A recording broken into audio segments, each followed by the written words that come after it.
네, 안녕하세요. 할다기 간다 아나운서 조아라입니다. 이번 시간에도 유민내과의 김희준 원장님과 함께하겠습니다. 안녕하세요. 네, 안녕하세요. 네, 저번 시간에는요, 당뇨병과 생활습관 개선에 대해서 정말 자세한 이야기를 해주셨습니다.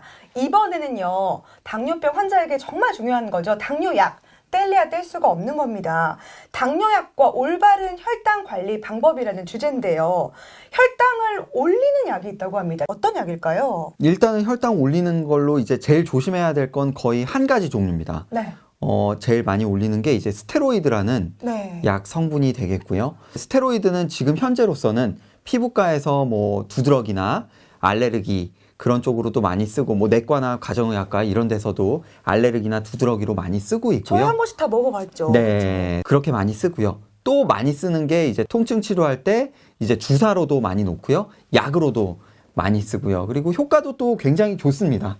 그리고 할머니, 할아버지들 보시면 뭐 스테로이드 주사 한번 뭐 옛날에는 이제 소위 말하는 뼈 주사 뭐 이런 걸로도 많이 알고 계시고요. 한 번 정도 안 맞으신 분들이 거의 없을 정도로 자주 쓰고 또 효과도 굉장히 좋습니다. 하지만 이제 당뇨는 많이 올라가게 됩니다. 네. 그리고 또 스테로이드라는 게 굉장히 여러 분야에서 사용을 하기 때문에 우리가 소위 말해서 뭐 항암 치료 같은 거 할 때 꼭 전처치로 들어가기도 하고요. 간혹 류마티스 질환이라든가 뭐 여러 가지 자가 면역 질환, 뭐 갑상선 쪽이나 내분비 쪽에 자가 면역 질환 치료를 할 때 스테로이드는 또 굉장히 중요한 우리의 무기거든요. 네. 그래서 이제 스테로이드가 여러 방면에서 아주 고용량을 주사로도 쓰고 뭐 활용이 되고 있기 때문에 당뇨 환자분들은 꼭 그 스테로이드 성분이 들어가 있으면 내가 당뇨가 좀 올라갈 수 있구나 이렇게 알고 계시고, 이게 또 알아야 될 게 하루 이틀만 딱 잠깐만 올라갔다가 하는 게 아니라요.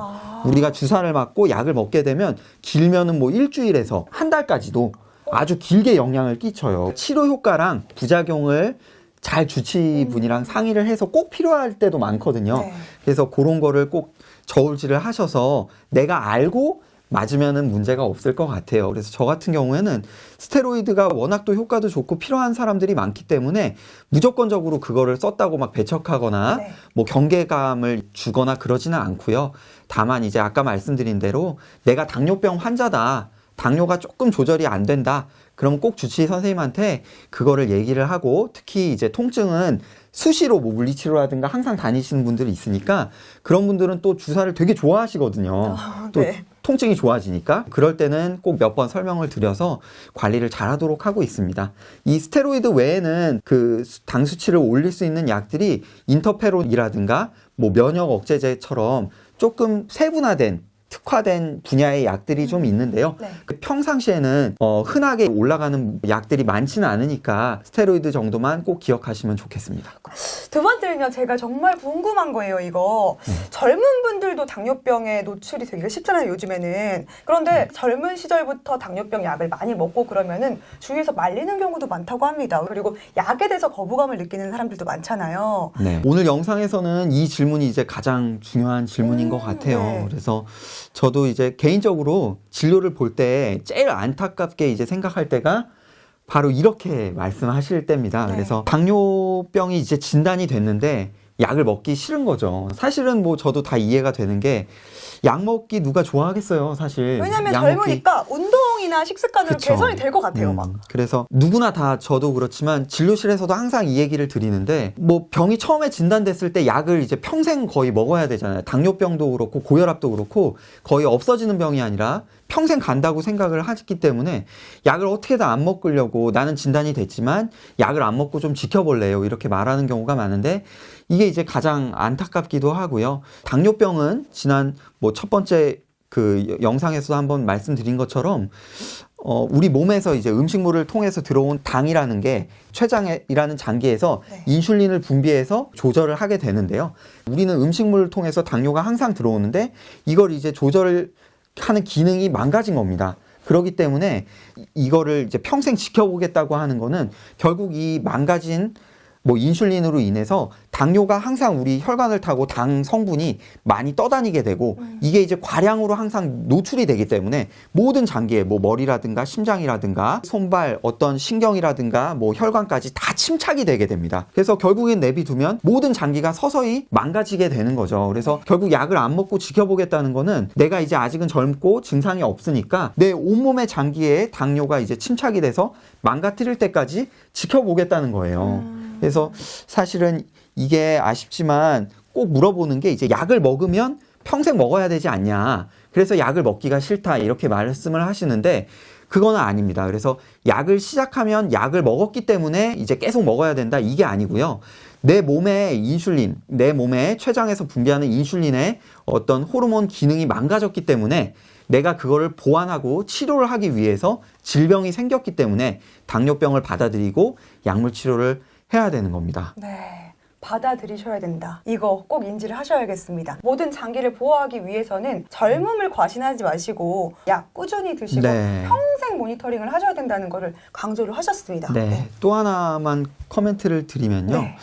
일단은 당뇨병은 처음에 이제 관리만 잘 되고 당뇨병 전 단계도 이제 약물 치료가 허용이 돼 있거든요. 네. 예방적인 약물 치료도 지금은 우리 보험이 되고 네. 다 이제 적용이 되는데요. 그걸 또 굉장히 효과적이라고 또 입증이 돼 있습니다. 그래서 말씀드리고 싶은 거는 당뇨병은 그렇게 해서 지켜봐서 좋아지는 경우가 대부분 없고요. 아까 그 기전을 이해하면 당연한 거겠죠. 냅둬서 좋아질 리가 없겠죠. 그걸 받아들이는 게 중요하고 약을 이제 하나만 먹어서 내가 적당히 먹고 싶은 음식 먹으면서 3개월에 한번 검사하고 뭐 약 그대로 먹으면서 조절하면서 지내시는 게 굉장히 행복한 일입니다.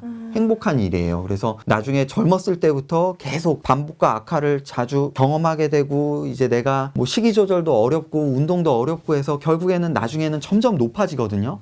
그런 사람들이 너무 많습니다. 약을 3개씩 4개씩 먹고 인슐린 주사도 맞고 해도 너무 조절이 안 돼서 뭐 정말 눈이 안 보이기도 하고 여러 가지 합병증들 고생하시는 분들 저한테는 정말 너무 많습니다. 그런 안타까운 걸 너무 많이 보기 때문에 제발 본인의 젊음과 경험이 없는 것만 이제 믿지 마시고 하나만 먹고 조절하면서 음식물도 어느 정도 먹을 수 있거든요. 처음에는 하나만 먹어도 그렇게 지내시는 게 너무 행복한 거라는 걸 꼭 인지를 하시는 게 좋겠어요. 그리고 저 같은 경우도 이제 억지로 그렇게 안 하고요. 젊은 분들이 오거나 이제 처음 진단이 되면 누구라도 당황하잖아요. 그래서 바로 이렇게 약을 먹자고 안 하고요. 물론 이제 의사분들마다 성향에 따라 다르겠지만 저는 이제 한 3개월 정도 운동도 해보고 네. 지금까지 뭐 특히 믹스 커피라든가 저는 믹스 커피를 되게 강조를 많이 하는데요. 커피라든가 뭐 음료수, 과일, 아이스크림 이런 것들의 식이 조절이 좀 잘 많이 안 됐다.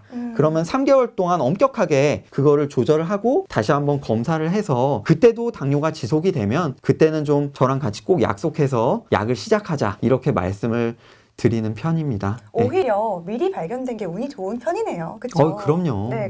네, 그러면 이렇게 당뇨 치료와 함께 할 수 있는 혈당 관리법이 또 따로 있다면요? 네, 당뇨병이 이제 처음 진단이 되면 저한테 이제 혈당을 어떻게 관리를 해야 되냐, 어떻게 측정을 해야 되냐, 뭐 이런 거 말씀을 많이 하시는데요. 제가 처음에 당뇨가 진단이 되면 꼭 강조하는 게 일단 많이 재보는 게 제일 중요합니다.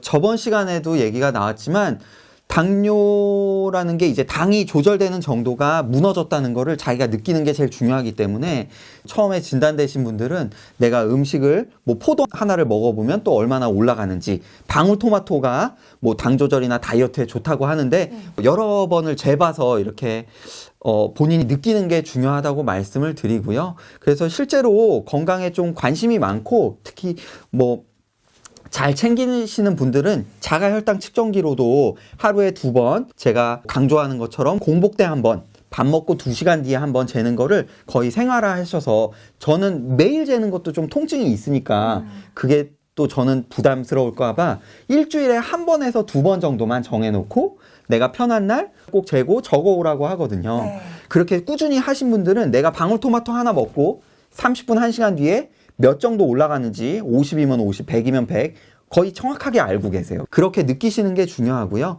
그래서 또 요즘에 처음 진단되신 분들은 이제 연속 혈당 측정 검사 새로 나온 이제 제품이 있어서 그거를 활용해서 이제 이렇게 단추처럼 조그맣게 생겼거든요. 요걸 이제 팔뚝에 부착을 합니다. 네. 그러면 요게 2주 정도 사용을 할 수가 있고요. 이제 스마트폰을 이렇게 갖다 대시면 바로 이제 당뇨가 측정이 되게 됩니다. 이거는 뭐 따로 기입도 안 해도 되겠네요. 그 핸드폰 어플에서 네. 이제 그래프로 다 보고서 형식으로 너무 편하다. 다 네. 정리가 되기 때문에 처음에 하셨을 때는 내가 처음에 이제 진단되신 분들은 당 조절이 잘 되고 이런 게 느낌이 없는데 네. 뭐 방울토마토를 먹든 그런 밥도 먹어보고 아이스크림도 먹어보고 하면서 요걸 활용해서 재보면 이제 내가 얼마만큼 당이 조절이 안 되는지 그리고 네. 나한테 덜 올리는 그런 당뇨에 좋은 식품들이 뭐가 있는지 그런 것도 활용하셔서 자가혈당 측정과 연속혈당 측정 검사 이런 거를 통해서 관리를 꾸준히 잘 해나가시면 되겠습니다. 이번 시간도 정말 중요한 얘기 많이 해주셨습니다. 유민내과의 김희준 원장님과 함께했습니다. 오늘도 고맙습니다. 네, 감사합니다. 갈아입고 합병증 가겠습니다. 합병증도 또 중요하지.